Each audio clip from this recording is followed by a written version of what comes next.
తిరిగి BCN news కి స్వాగతం. కాకినాడ జిల్లా పెద్దాపురం టీడీపీ క్యాంపు కార్యాలయంలో మంత్రి నారా లోకేష్ జన్మదిన వేడుకలు ఘనంగా జరిగాయి.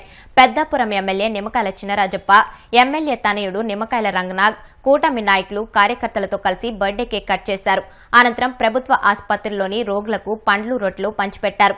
అనంతరం ఎమ్మెల్యే మాట్లాడుతూ యువగళం పాదయాత్ర చేసి పార్టీ నేతలకు కార్యకర్తలకు లోకేష్ ధైర్యాన్ని ఇచ్చారని చెప్పారు. కూటమికి 164 స్థానాలు రావడంలో లోకేష్ ప్రధాన భూమిక పోషించారని ఉద్ఘాటించారు. లోకేష్ గారి మన బర్త్డే సందర్భంగా మనందరం కూడా కట్టడం జరిగింది.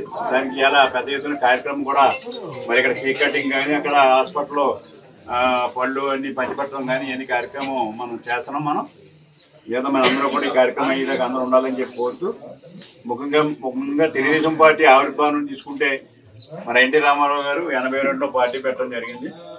మరి ఆ పార్టీ పెట్టే ముందు కూడా ఆయన అనేక మరి సినీ జీవితంలో మహారాజుగా మొగటు లేని మహారాజుగా వెలుమంది ఆయన రాజకీయాల్లోకి వచ్చి రాజకీయాల్లో కూడా మరి ఆయన పాత్ర ఆయన చేసి ఇలా రాష్ట్రాన్ని ఒక దాంట్లో తీసుకురావడం జరిగింది. తర్వాత చంద్రబాబు నాయుడు గారు కూడా మరి ముఖ్యమంత్రిగా మరి ఆయన కూడా ఈ రాష్ట్రాన్ని అభివృద్ధి చేయాలనేది పెద్ద ఎత్తున ఇలా కార్యక్రమాలు తీసుకుని ఈ రాష్ట్రాన్ని అనేక రకాలుగా ఈ అభివృద్ధి సంక్షేమం కూడా చేశాడు.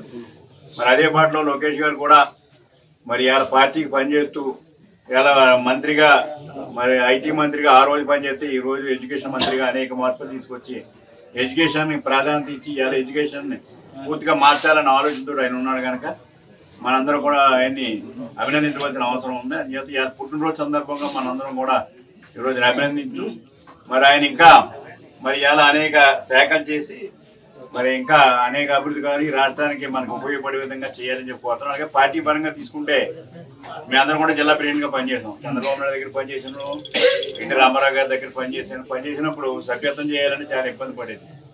మరి ఇలా లోకేష్ గారు వచ్చిన తర్వాత ఐటీని ఆయన ప్రమోట్ చేసి ఐటీ ద్వారా సభ్యత్వం చేయాలని చెప్పి ఆలోచించే ఇవాళ కోటి సభ్యత్వం అయింది. మేము ఉమ్మడి జిల్లాలో ఆ రోజు ఉమ్మడి రాష్ట్రంలో కూడా ఒక 25 లక్షలు చేయాలంటే పెద్ద కష్టమయ్యేది. మరి యునానిమస్ గా అందరూ కూడా సభ్యత్వం చేసి ఇలా సభ్యత్వం పూర్తి చేసుకుని ఇలా మన ఫంక్షన్ కూడా చేసుకోవడం జరిగింది. అంటే ఆయన టెక్నాలజీకి ప్రాధాన్యత ఇచ్చాడు. ఇలా మనం చూస్తున్నాం ఇలా దావుస్ వెళ్ళి మరి ఇలా ఆయన అనేక ఇండస్ట్రీస్ కానీ ఆయన ఐటీ కంపెనీ కానీ మనం తీసుకురావడం కానీ ప్రయత్నాలు చేస్తున్నాడు. ఇలా ప్రాధాన్యత తీసుకొచ్చి ఎడ్యుకేషన్ మార్చి ఇలా ప్రతి ఒక్కరిని కూడా ఇలా ఉన్న స్థాయికి తీసుకెళ్లాలి. మన పిల్లలందరినీ కూడా తీసుకెళ్ళిన ఆలోచనతో ఆయన ఉన్నాడు కనుక ఐటీలో ఒక మార్పు తీసుకొస్తాడు. ఐటీలో ఇలా ఉద్యోగ అవకాశాల కోసం ప్రాధాన్యత ఇచ్చాడు. ఇలా అనేక ఆయన కంపెనీలు ఇలా తీసుకొచ్చి మనం పెట్టి ఇలా మన పిల్లలందరికీ ఉద్యోగ అవకాశాలు కల్పించడం కానీ ప్రయత్నం చేస్తున్నాం కనుక లేదా మనందరం కూడా ఆయన ప్రోత్సహించవలసిన బాధ్యత మనం ఏముందని తెలియజేసుకోవడం. ఆయన పుట్టినరోజు సందర్భంగా మనందరం ఘనంగా ఇలా ఉత్సవంగా మనం పండగ మనం చేసుకుంటున్నాం. అందరూ కూడా వచ్చి కార్యక్రమం చేయకపోతే ప్రముఖ క్లారినెట్ విద్వాన్ నంగెడ్డ గాంధీకి స్వర్ణగంట కంకణం బహుకరణ సన్మాన మహోత్సవ కార్యక్రమం ఏలూరు జిల్లా కలిదిండి మండలం గురువాయిపాలెంలో ఘనంగా జరిగింది. క్లారినెట్ విద్వాన్ గా 50 సంవత్సరాలు పూర్తి అయిన సందర్భంగా నంగెడ్డ గాంధీ శిష్య ప్రశిష్యుల ఆధ్వర్యంలో సన్మాన కార్యక్రమం అత్యంత వైభవంగా జరిగింది. నాయి బ్రాహ్మణ కార్పొరేషన్ డైరెక్టర్ లంకా రత్నాకర్ రావు అధ్యక్షతన జరిగిన ఈ కార్యక్రమంలో మాజీ ఎమ్మెల్సీ కమ్మిల విఠలరావు పాల్గొని మాట్లాడుతూ కళాకారులను కళలను ప్రోత్సహించవలసిన బాధ్యత ప్రతి ఒక్కరిపైన ఉందన్నారు. 5 దశాబ్దాలకు పైగా క్లారినెట్ విద్వాంసుడుగా విశేష సేవలు అందించి అందరి మందల్ని పొందడం గర్వించదగ్గ విషయమన్నారు. ఆంధ్రప్రదేశ్ గౌడ సంఘం రాష్ట్ర ఉపాధ్యక్షులు పోసిన చెంచు రామారావు మాట్లాడుతూ ఎన్నో దశాబ్దాలుగా విశేష సేవలు అందించి క్లారినెట్ విద్యలో ఎంతో మంది శిష్యులను తయారు చేసిన గాంధీ అభినందనీయులన్నారు.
ప్రభుత్వ ఆదేశానుసారం ప్రభుత్వ పాఠశాలలో చదువుతున్న విద్యార్థులను గుర్తించి గత ప్రభుత్వం ఇచ్చిన 117వ జీవోపై చర్చించి కాకినాడ జిల్లా కలెక్టర్కి నివేదిక ఇవ్వడం జరుగుతుందని డీఎల్డీఓ వాసుదేవరావు తెలిపారు.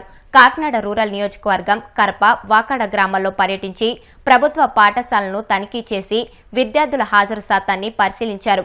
ఈ కార్యక్రమంలో ఎంపీడీఓ అనుపమ, గ్రామ కార్యదర్శి సునీల్, డిజిటల్ అసిస్టెంట్ సతీష్ తదితరులు పాల్గొన్నారు.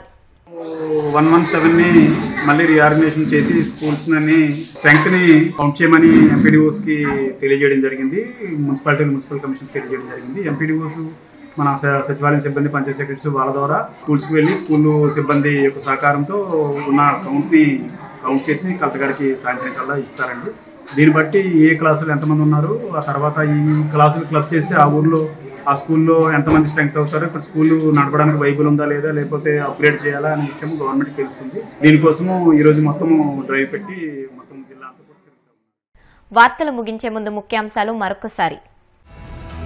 పునరుత్పాదక శక్తి రంగంలో పెట్టుబడులకు ఏపీ అనుకూలమన్న మంత్రి నారా లోకేష్. తయారీ యూనిట్ ఏర్పాటు చేసి ప్రోత్సాహకాలు అందుకోవాలని సూచన.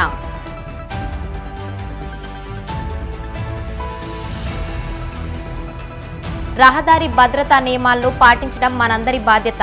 ఒంగోలులో 36వ రహదారి భద్రతా మాసోత్సవాల్లో పాల్గొన్న మంత్రి డోలాబాల వీరాంజనేయ స్వామి.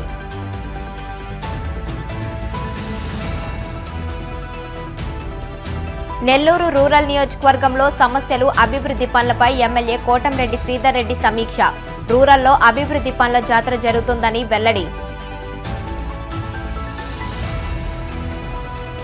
జగన్మోహన్ రెడ్డిపై మాజీ ఐపీఎస్ అధికారి ఏబీ వెంకటేశ్వరరావు చేసిన వ్యాఖ్యలను ఖండిస్తున్నాం. వ్యాఖ్యలపై డిప్యూటీ సీఎం పవన్ స్పందించాలన్న వైసీపీ ఎమ్మెల్సీ రఘురాం. ఈ వార్తలు ఇంతటితో సమాప్తం. మరిన్ని వార్తల కోసం BCN digital YouTube channel, Facebook page ని ఫాలో అవ్వండి. అప్డేటెడ్ వార్తల కోసం ప్లీజ్ సబ్స్క్రైబ్.